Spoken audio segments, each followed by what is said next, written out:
Join me, James. I'm very pleased to welcome you to Headbangers Ball, because last time in Birmingham you weren't very well, so I'm very glad to see you well today. How are you doing? Yeah, better mood. Good. Now, there were rumours that Metallica might headline Donington, although we heard that there wasn't a Donington this year after all. What are the pros and cons of headlining your own show rather than doing a big sort of famous festival like that? Well, it's good to see that people are coming to the show because it's Metallica, not just because it's a Donington thing, which is an event in itself, you know.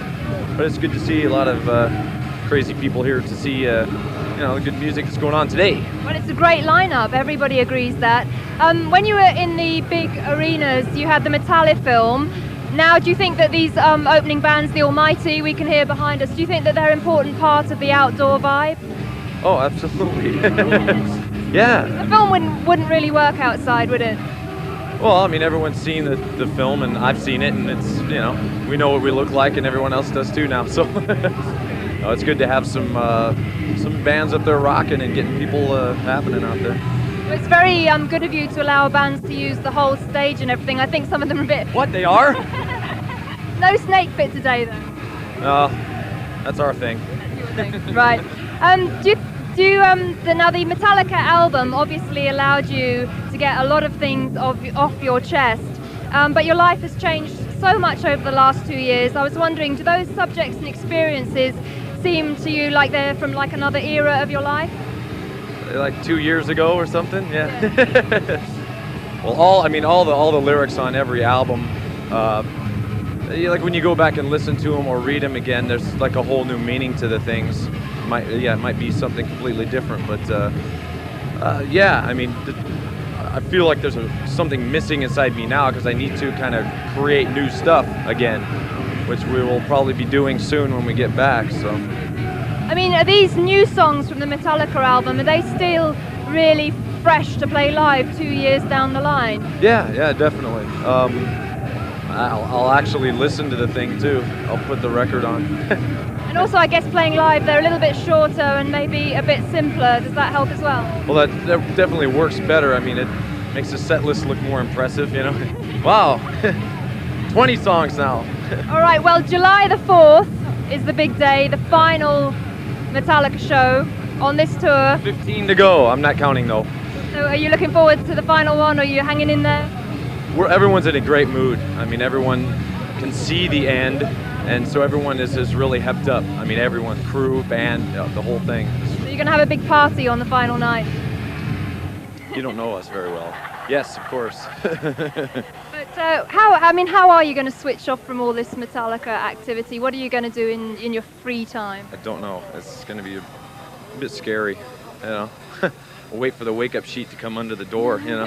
What do I do today? You'll be waiting a long time. Yeah. I don't know. It'll take at least a month to kind of wind down and figure out that you're really at home. Do you feel like you've got roots at home? Oh, definitely, yeah. Do you go back to that and like totally switch off and then come back? Yeah, that's what I try to do. You go home and hang out with your friends and shut Metallica off, but I mean, it takes at least a week or two to wind down from the damn thing, and then we've only been home like 2 weeks at a time, so there's no real time to kind of really relax, you know. I do understand. So you were talking there about winding down for this break you've got coming up, but really right now you're winding up for tonight. Oh yeah. So how are you feeling about tonight? Oh, very good. I mean, everyone, like I was saying, is in a great mood, and I think we got some pretty rocking bands going on here. But it's great to see you in a good mood. Thank you very much. All right, good. Thanks very much to James. And right now, we're going to show you a little bit of Metallica live here at Milton Keynes.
Mr. James Hetfield of Metallica in a very sunny mood, rather like the lovely weather here at Milton Keynes.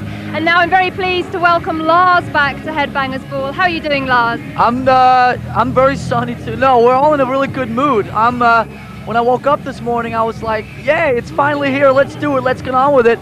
And we came down here. We saw Diamond Head, watched a little bit of these guys, Almighty, which I'm sure you've heard of, and I'm in a really good mood, which is scary. Good, good. Let's talk a little bit about the Metallica live show, because you're winding up the end of 2 years on the road. How do you feel that the band on the live show has progressed and developed over those 2 years? Steadily worse. No, it's pretty much gone up most of the way. We're playing a lot better than we obviously were 2 years ago. We know what we're doing a lot more. We had a little bit of a period in like maybe February, March into early April where we were in a little bit of a lull, but we're now, since we started this European leg 3 weeks ago, we're playing probably the best we have in the last 2 years. We threw a couple of new songs in there, Brilliant. Moved the set around a little bit and so on. So right now I feel better than I have the last 2 years. Brilliant. I'm sure you're winding up for July the 4th as well, the final date on the tour. July 4th is now 4 weeks, 6 15 minutes, 12 shows. seconds. Yeah.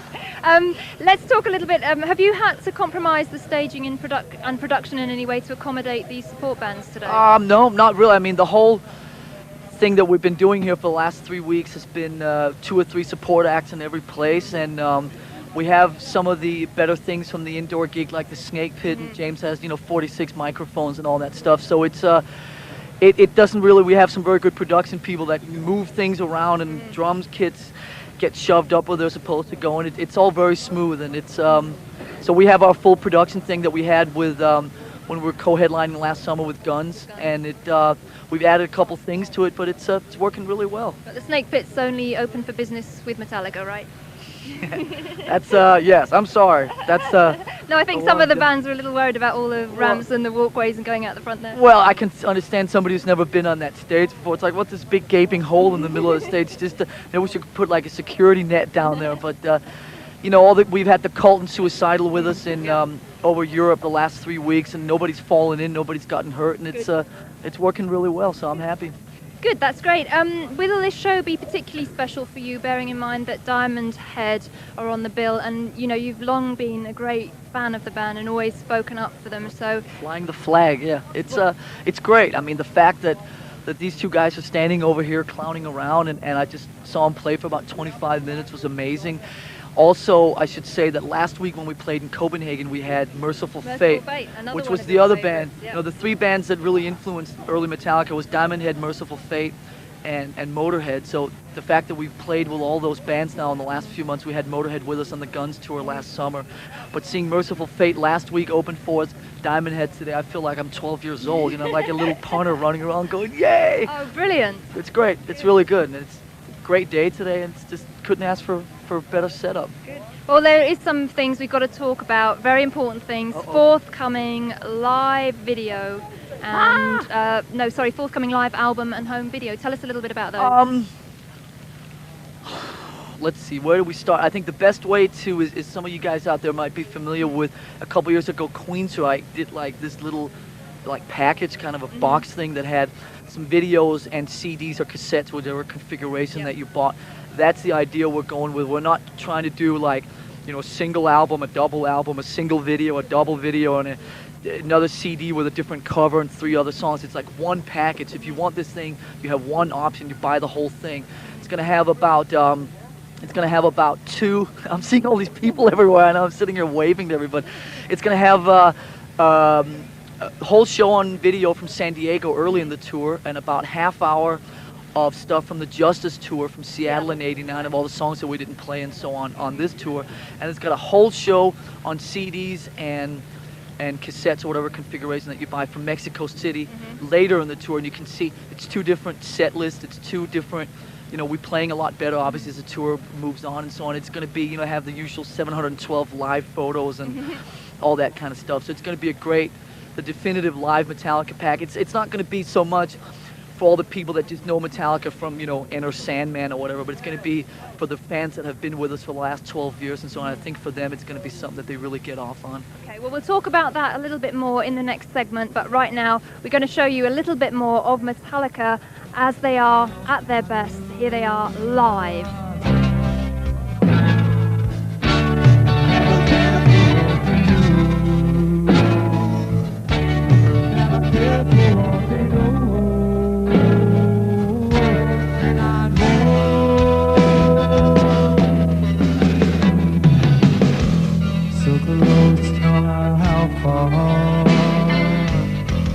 Could be much more from the heart, forever trusting who we are, and nothing else matters.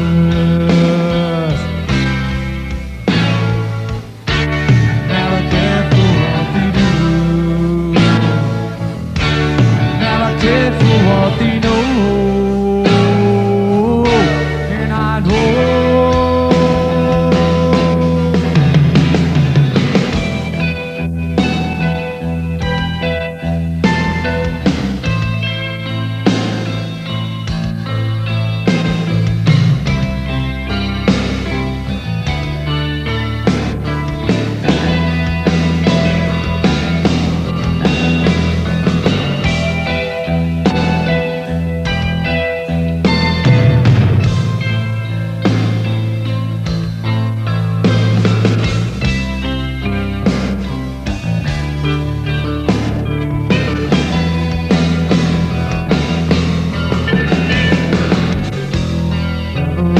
Myself this way,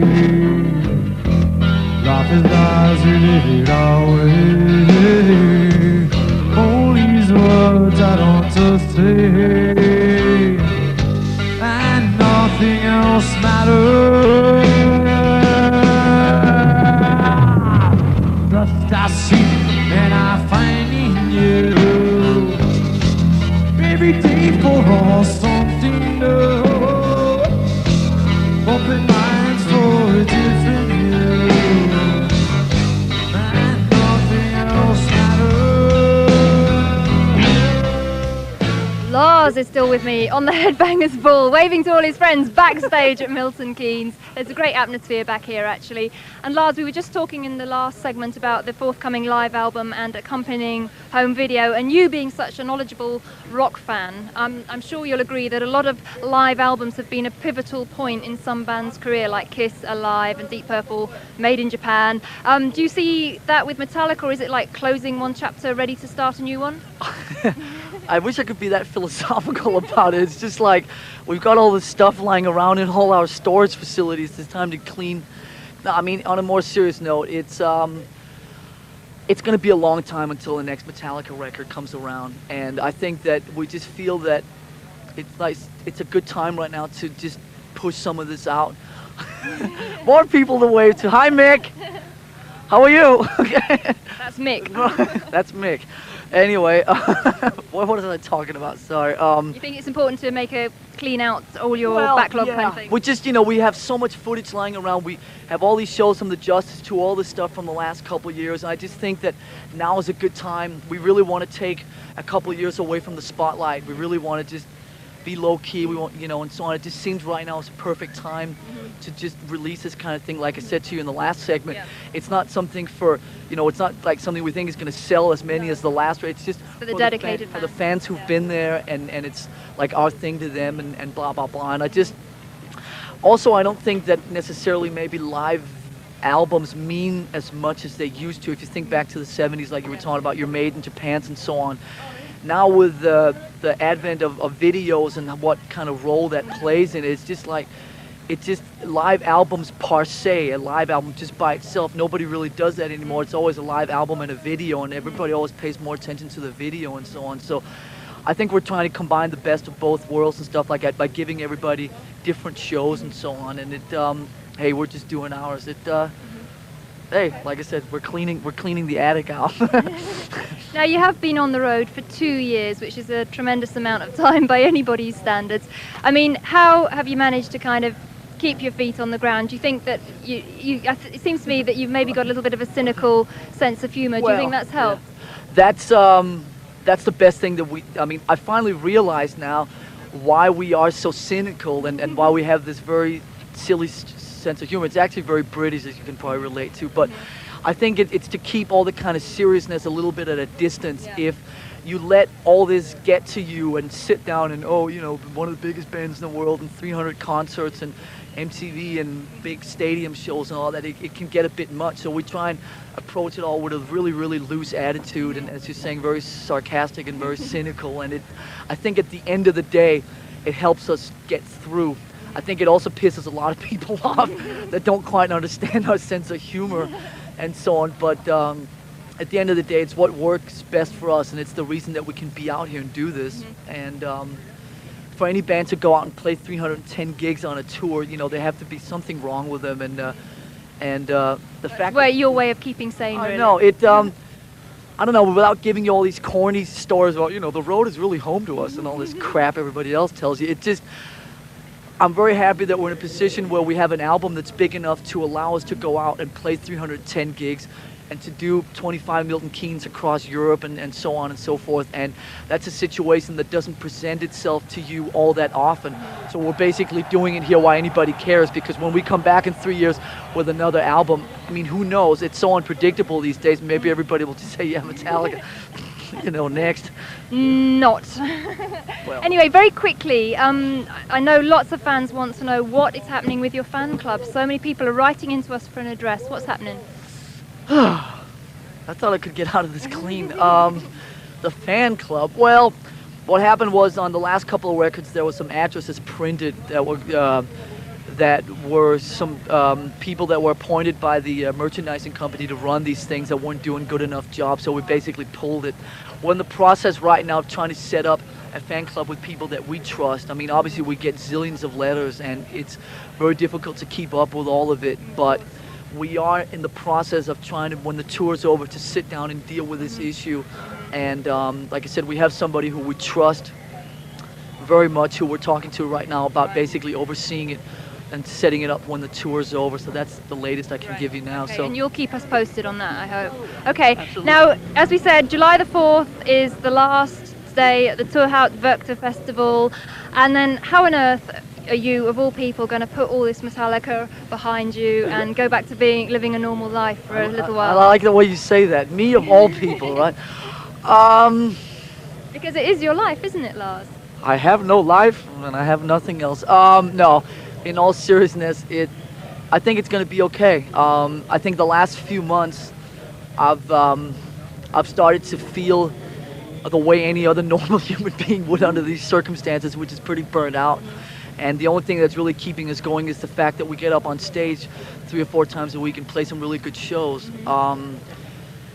I think it's going to be okay. I mean, people that know me, like you're just saying, people, it's like, I'm going to take a year off. People start laughing in my face. It's like, oh, excuse me. But like I said, I'm in a really solid situation now at home, both relationship-wise and blah, blah, blah. And I just feel ready to undertake this whole thing. I really feel that for the first time in my life that I can let Metallica go to the point of getting totally away from it for up to a year. But maybe we'll come back in 3 months and give you some new exclusive on some, you know, Metallica are playing 3 nights on the moon, you know, so I mean, I don't know what's going to happen. That's what I kind of caution everybody. It's like, remember, this is Metallica you're talking to, and it's like there are no rules other than Metallica rules, and whatever's going to happen, and whatever, if we take 6 months off, 9 months off, a year, if we take a year and a half, it's like whatever. We're in a position now where we have nobody telling us what to do, which is obviously a great situation to be in. So I feel really good about the next year or so. It's going to be nice to just have some time to yourself. So have you been able to write anything on the road, or are you going to just leave it for a year or however long it feels right for and then get back to it? Zero. That's what I was doing. Zero. Nothing. We're one of these bands that don't subscribe to the theory of sound checks. We've probably done, I'd say, 5 or 10 sound checks on this tour, and which means that we don't really jam all that much. You know, we sometimes sit in the tuning room, a little riff comes up here and there, but generally we don't really bother that much with all that. So when we've taken some time off, we're going to sit down and shift through all the stuff again and come up with 10 or 12 new songs. And right now there is really nothing. So that's all I can tell you.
story on Metallica as we speak here at Milton Keynes Bowl.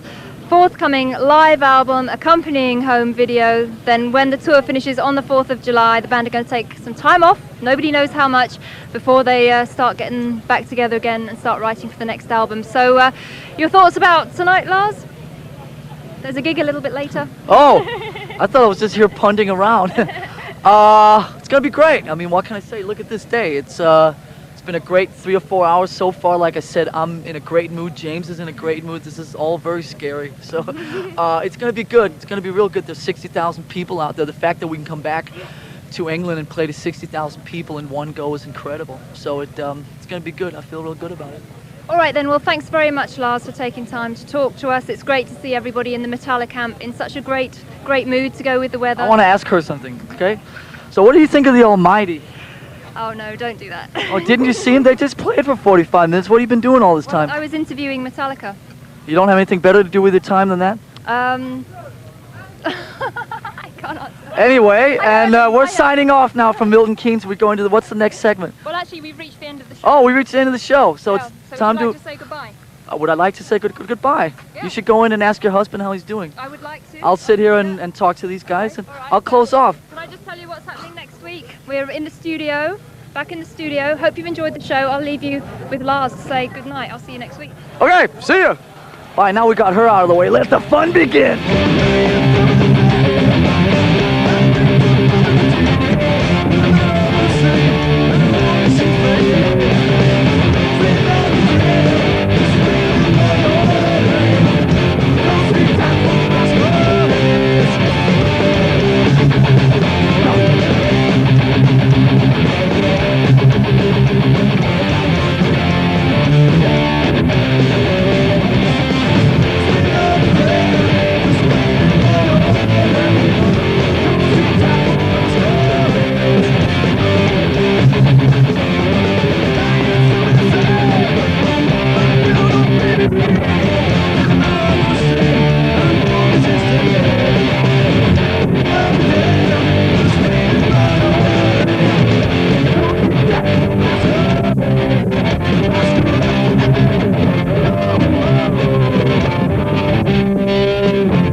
Anyway, I have a gig to do. I got to go up on stage in a few minutes. So it was good hanging with you guys, and we'll see you soon.